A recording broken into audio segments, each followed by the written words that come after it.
House of Zolo is an independent Canadian publisher founded in 2019 to promote writers of speculative literature, to raise the profile of speculative literature worldwide, and to offer readers powerful, forward-thinking stories and poetry.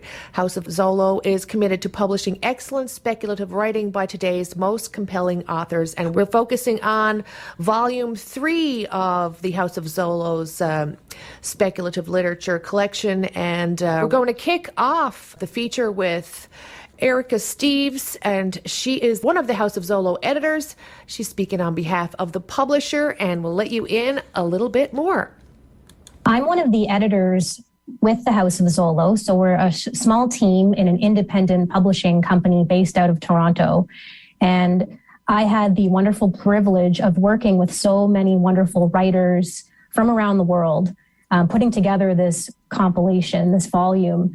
It's our third volume, actually, and on the theme of climate change. So I'm really excited to talk more about it. When House of Zolo put out the call for writings for this third volume based on climate change, were you surprised at how many you received? Yes, we were actually blown away by how many quality submissions we received, and it was actually really thrilling to go through them all. We're talking hundreds of submissions here, and it happened with the first two volumes as well. We had so many writers thinking about the future, thinking about and speculating on the state of the world. So it's all very exciting stuff to read. And when we brought in the theme of climate change, things only ramped up from there.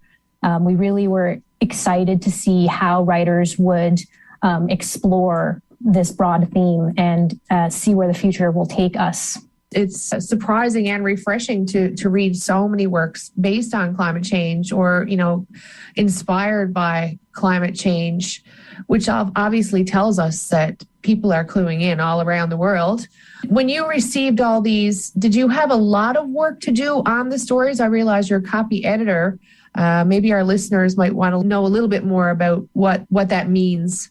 In this case, the stories that we ultimately chose to publish were very, very clean. There wasn't that much to do other than making everything consistent and, the publishing piece of it, make it look like a book, make it look, ready to publish. So honestly, the quality of the poetry and the short stories we received really made it quite easy for us to put together the volume. In our case as editors, it was more about the ordering of the pieces and how the poetry can interface with the short stories and where to position them so that the themes of resilience and, after a very dark story about a dystopian future, what poetry would best illuminate that or be a palate cleanser for the reader. So things like that were what we really considered. And overall, we're so pleased with how everything came together in the volume. Congratulations. It's quite an amazing read, I must say. Were you surprised at the different places you received submissions from? Yes, we were so excited to see submissions from around the world. Of course, from North America, but from the Philippines, Europe, pretty much everywhere. I was really blown away by that because we are a small independent, publishing house based out of Toronto. I was not expecting the kind of response that we got, but of course I was so thrilled to be able to read through it all and put together such an amazing collection. And it is amazing. And the fact that the third volume of speculative literature is now available speaks volumes too for the genre. Yes. When House of Zolo put out the first volume, that's the first time I ever heard the term speculative literature.